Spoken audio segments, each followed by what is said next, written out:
Hi everybody, welcome to another episode of Two Hands in a Radio. Different location today, and just out driving around, and I saw this location and I said this would be a great place for a video. And I'm always prepared just in case, like a good Boy Scout, I guess. Today we're going to look at the Radio Shack DX-392. Very, very interesting little radio. It's not so little. It's 11.5 by 7.5 by 2.5, a lot of halves. 2.5 inches deep. Big radio. 4 D batteries, 3 AAA batteries. It's very, very cool. I think I know I paid too much money for it. But this was absolute pristine condition. Came in the box, styrofoam. The manual was still there. It's a beautiful radio, beautiful example of a radio. It's AM, FM, long wave, short wave, cassette. And that's what caught my eye. I think if you played along at home long enough, you know that I kind of like the Radio Shack DX models. A lot of them are patterned after Sangean. Not patterned, they're cloned from Sangean radios, which are super, super quality. And a lot of the times, Radio Shack models you can get a little bit cheaper than the Sangean model. Anyway, I digress. The only problem, there may be a lot of problems we haven't seen yet, but I did try the cassette out just to see if it even worked, and it needs some help. I suppose belts or something. It's got a real warbled sound to it. Put in a cassette that I know that we've had before in other videos. Real warbly sounding, and so I just said, nah, forget that. But with the cassette, you have the ability, it has a mic down here, so I could talk and record. You can record off the radio, and of course you can play all that back. And it's very, very cool. I don't know if it's worth trying to get it fixed. I don't know that I could do it myself. Well, that's okay. It's a cool example of the past. Anyway, I have rambled long enough about the particulars. It does have a hideaway handle, which is very neat too. Can't hide it away right now because the 50-inch antenna is up in the air. They did not play around with this one. It's just big. We have a radio and light button here. Probably won't be able to see the light out here. Your time stuff right in here.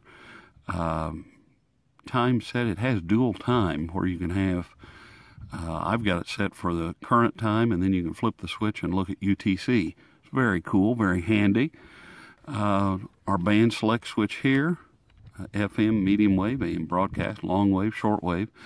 Manual tune, you can use that, or you can hold it down and search. Like inside short wave, you'll search just inside the band that you're on. If you're on the 31 meter band, that's where you'll search at, and it'll just loop back and forth through that band. Kind of neat, kind of wished it would just do it all. I wish there was that option. That you could either do the whole thing or just certain bands that you're in. But I don't mind just the certain bands. It's okay. There's, during the day, there are certain bands that are more active than other bands, and once you figure that all out, it's kind of nice. Direct entry keypad, another way to tune. So we have tuning here. We have a direct entry keypad, meter frequency, standby, I suppose, just kind of puts it in a sleep mode. You can see it's a dual function keypad. Like one is also 120 meter, 2 is 90 meter. I won't bore you with all that, but you can see that if you need to pause the video and look at it. The alarm can either be a buzzer or you could wake to radio. We have a multifunction switch here of AM narrow and wide, or FM stereo and mono.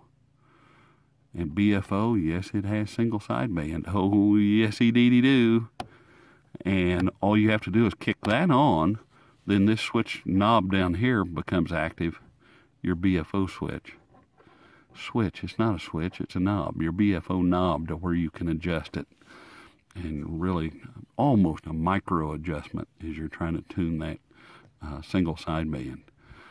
On down, we've got tone control, very nice. RF gain control, we'll leave that on max. How's that work? If you get something really, really strong and overpowering, you can turn your RF gain down and try to, like if you had an overpowering station, I think you could turn the RF gain down and hold that out a little bit, kind of push it back. Maybe I'm not making any sense at all. Maybe I don't know what the hell I'm talking about. That's probably more like it. Anyway, we've got a tuning knob up here. Now, I would turn this thing all the way around, but I'm going to get it out of frame, and it's going to get ugly and everything, but I think we ought to take a look. Tuning knob up here, we've got, wait a minute, let me put on my reading glasses here. We've got FM stereo, FM something, fine. Oh no, not FM stereo, fast, fine, and lock. So your tuning is either fast, fine tuning, or lock. I'd say you'd have to put it on fine tuning for SSB, maybe. I haven't read the manual. Lock button there to lock everything up, volume knobs here.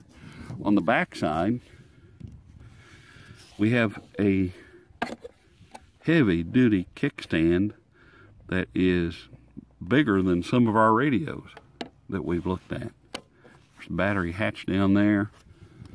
On the left-hand side, we have tape select, which we not going to mess with that now. Standby record. Beat something. Beat out 1 and 2. I don't know what that means. AM external antenna, so this will work. You could hook up an external antenna and it will bypass your internal ferrite bar, so you could hook up a long wire for AM. That could really get interesting. Headphone jack, DC adapter, and we're back whipping around to the front here. Hi, pup. I got a dog staring at me. That's wonderful. So, that's new. As long as Roper doesn't chew my leg off, we'll be all right.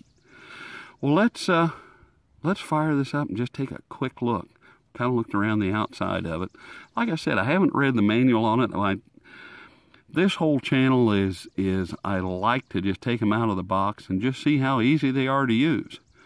What's my first impression?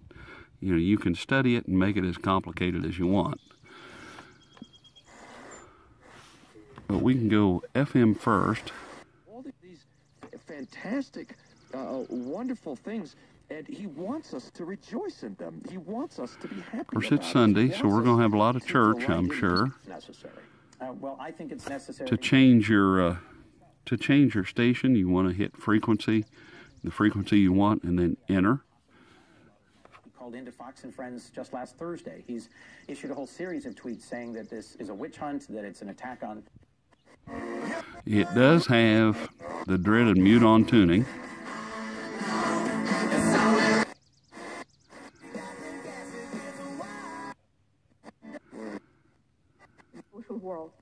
And you know, the mute on tuning is not bad on AM and FM.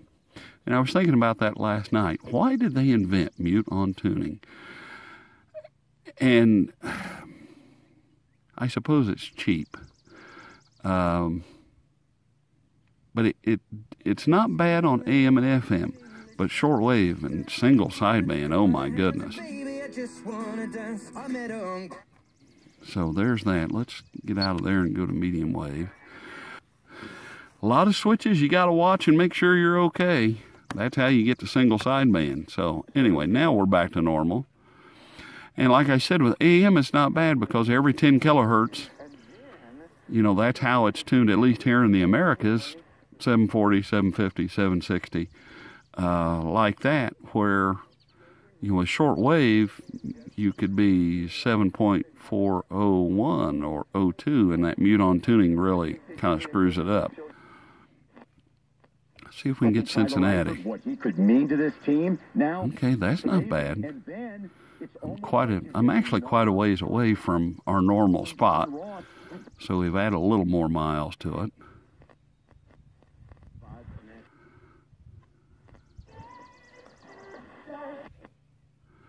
Start to have we already hit the local station. There's Indianapolis. 1070 the fan. See if we can get Seymour Station from here. No, can't hardly hear that. I'm more north. So what's good about all this is we can spin it around. Of course, it has the infernal beep, a little speaker down here that beeps. And I've seen the mods for the 390, I believe it is. 5 screws, pull the board out. You can kill the speaker. You can kill the mute-on tuning with a wire. However you decide to take care of said wire. I don't know if that mod carries over to this because we have that box right there full of electronics. And I know the little speakers, the little beeper speaker is not in the same place as in the 390. So I don't know if that mod's going to work on this or not. I don't know that I want to tear into it and fix all that. I kind of like looking at it. I like looking at these the way they are. Yes, I could snip wires. Yes, I could kill beepers. Yes, I could hook an external antenna up to it. And we could do all kind of things to change the way it is. But that's not the way you would get it. So I kind of like showing it the way that you're going to get it. And if that makes any sense at all, probably doesn't. What was I going to... Oh, this is what I was going to do. I think we can... We can just do our manual tune and just search to the next station. And see how that works. And that's okay. I mean, that to me, that's very casual. You're not serious. You're not into some hardcore tuning. You're very casual. It's just a casual afternoon out here in the middle of nowhere, and you know, you just see what's on the radio. So it's very, very cool. But we've done FM that long wave. There's not going to be anything there. I mean, I don't know. We could, if we'd ever run into any.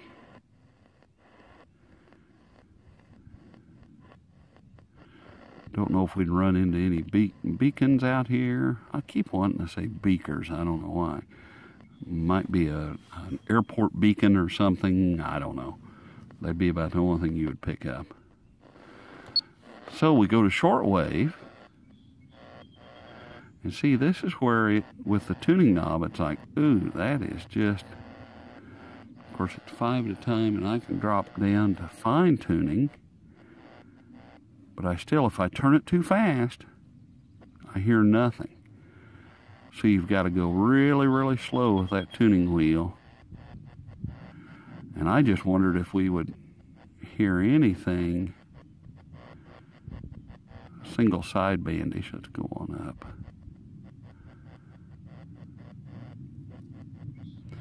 Just to see how that sounded.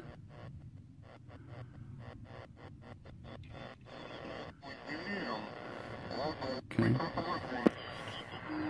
So I turn the BFO on.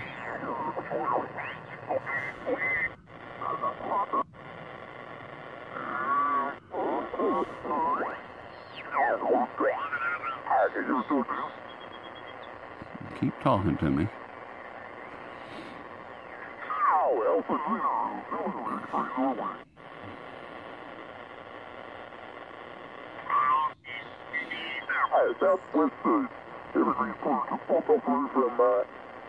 From the St. Xavier's Women's College. I used to date people from there. Very cool. That went from good to bad with just a minor turn of that BFO knob. You can talk now. He's probably talking to someone that we can't hear. And he has the equipment to hear those people. That's why you get into just a block of dead silence. It just sounds like somebody's talking to nothing. Come on, guy, you can talk. We got to move on. Yeah, we heard it. So that's how single sideband works. It's very, very neat. You do have to think about it a little bit with the, the BFO. You've got to make sure it's on. You've got the knob, plus you have to make sure it's on or off, and that's kind of interesting. Oh, now he's back. Yeah, I think I'm going to pull the plug here. My voice is getting kind of raspy again. I don't want to push it. Yeah, he's signing off. So, okay. So now we can go to, let's just, for the fun of it, let's go up about 19 meters and then just do the search. Let it look for things.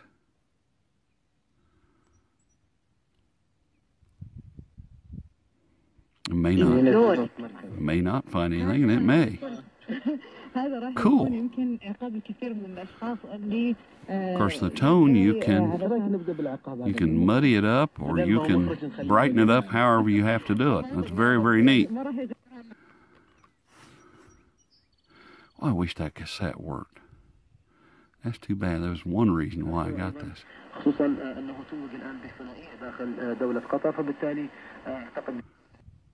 Not bad for a telescopic antenna.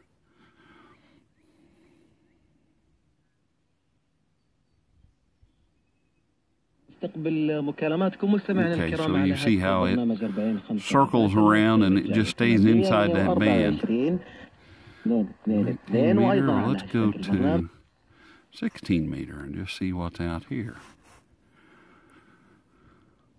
But now I'm also thinking that you could,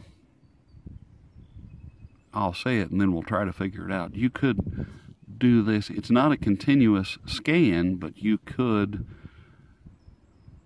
tune it continuously. If we want to tune in 8 megahertz, we can drop down there and dial through that if we wanted to.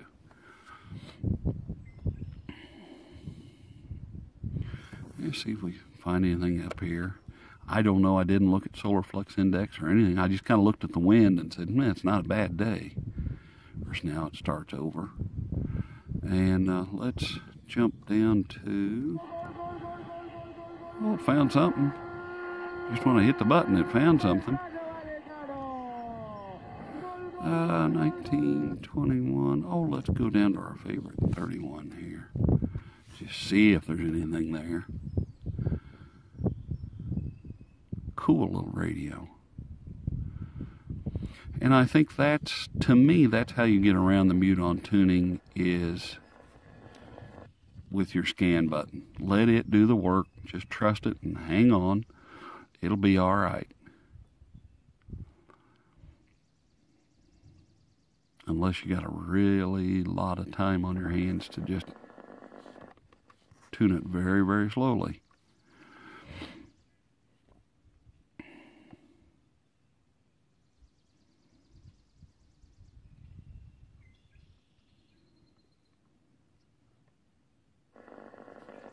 Let's just see if we can get, if it'll stop on WWV. I don't know. No, it starts over before then.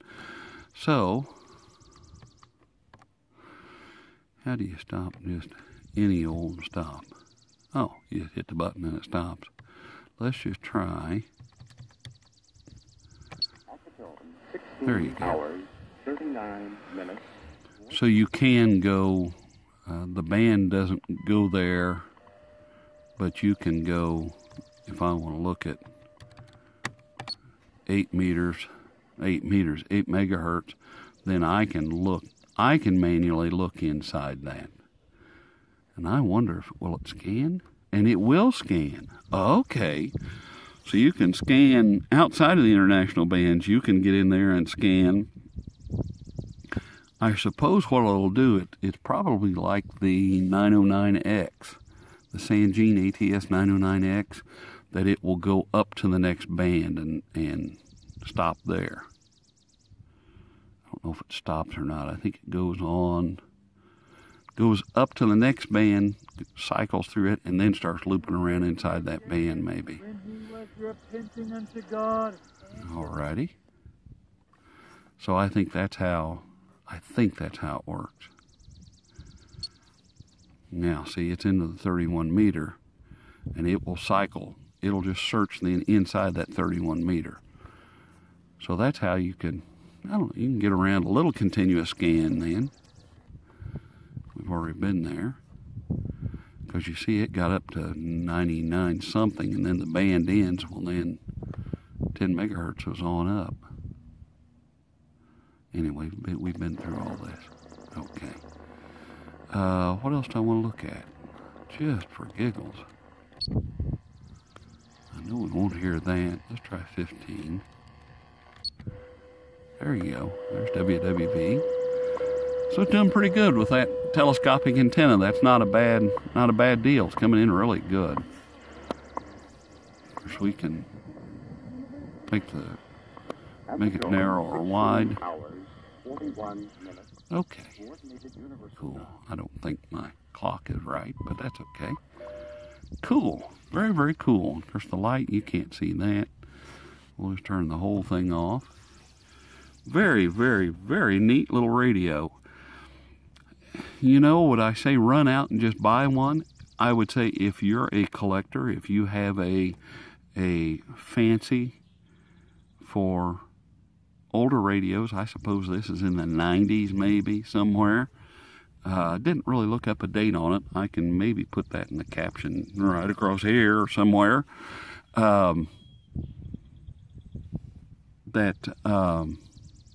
It's got to be in the late 90s, I suppose. And mid 90s, early 90s, maybe mid to late 80s. I don't know. Oh dear. If you're a collector, it's kind of a neat little radio. This is a fantastic example of this one. It's just a shame that I would use it more often.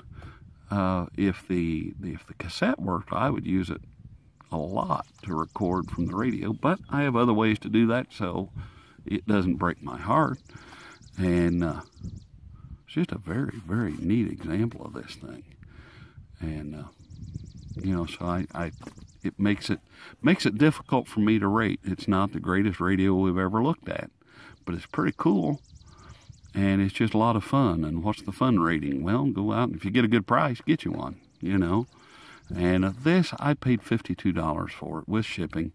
I think that was a little bit much, but I could not find one in any better shape. I suppose the beat up one, the cassette worked on it, I'm sure. But like I said, this was just, condition was pristine. There's the handle. Condition was pristine. The box, styrofoam, manual, the whole thing was there. Make sure if you want to buy one, make sure that they at least tell you the cassette works. This cassette works if you like to hear it go and warble around. Or if you're good at repairing stuff and know how to repair a cassette player, hey, dive into one of these. It's a cool little old radio. And it's been a lot of fun. I'm looking forward to maybe hooking up the external antenna and just see what happens. And, whatever. Anyway, if you've enjoyed this video, give it a thumbs up. And don't forget to hit the subscribe button, hit the little notification bell there, all that magical stuff. And we're at 1,000 subscribers, 1,000 plus. Amazing. Absolutely amazing. That blows my mind. I did not think we would get past maybe 2 or 3 subscribers. I know that sounds crazy, but no, I really didn't expect it. And it just kind of taken off, and we're over 1,000, and I want to thank each and every one of you. It blows my mind, and I try not to look at it. And the audience keeps me apprised of what's going on. And Todderbert was the first to shout out and said, "Hey, you're at 1,000 subscribers. Congratulations." And then I looked and I said, "Oh yeah, cool." Yeah, that's very, very cool. Anyway, if you feel so inclined, this is the offering part of the show. And there is an old church in the background, if you can see, way out that way. There it is. An old church. So now I'm going to pass the offering plate. Maybe that inspired everybody. If you feel so inclined, there's a link down below the description where you can donate through PayPal.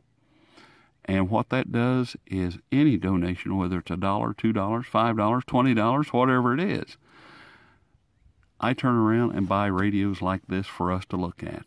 And that's what keeps this channel going. And I appreciate every dollar. I appreciate. And if you feel so inclined, and I understand, one person commented, I'm not going to mention who it was, but they said, "I've lost my job and I can't donate anything." Man, I understand. I have been in that trench. And that is not a good place to be in the world. And you have to take care of yourself first. And there are times living day by day, I was living 15 minutes by 15 minutes. And say, well, I've made it this long, now let's try the next 15. And I don't want anybody ever to feel obligated. I've been there, and now I'm talking to you. I wish you absolutely the very best. And hang on. Just keep hanging on. It will get better. I promise it'll get better. So now, I'm back to the group. If you feel so inclined, do what you want. There's also a link to an Amazon wish list with different radios and connectors and books. I do love books. Books and camera stuff, and just a variety of prices. I try to find stuff from $5 to, the sky's the limit, whatever Amazon carries. So you can also send a gift, and that's appreciated too. Anyway, wow, doesn't that church look neat over there? Right over there. Doesn't that look cool? I think I may go over there and walk around and take a look. I don't think it's an active church anymore. Anyway, I digress. Back when churches looked like churches. Okay, I'm done. I hope you've enjoyed this video. Hope you've enjoyed this different location. Sure is quiet, that's for sure. And we'll see you at the next review.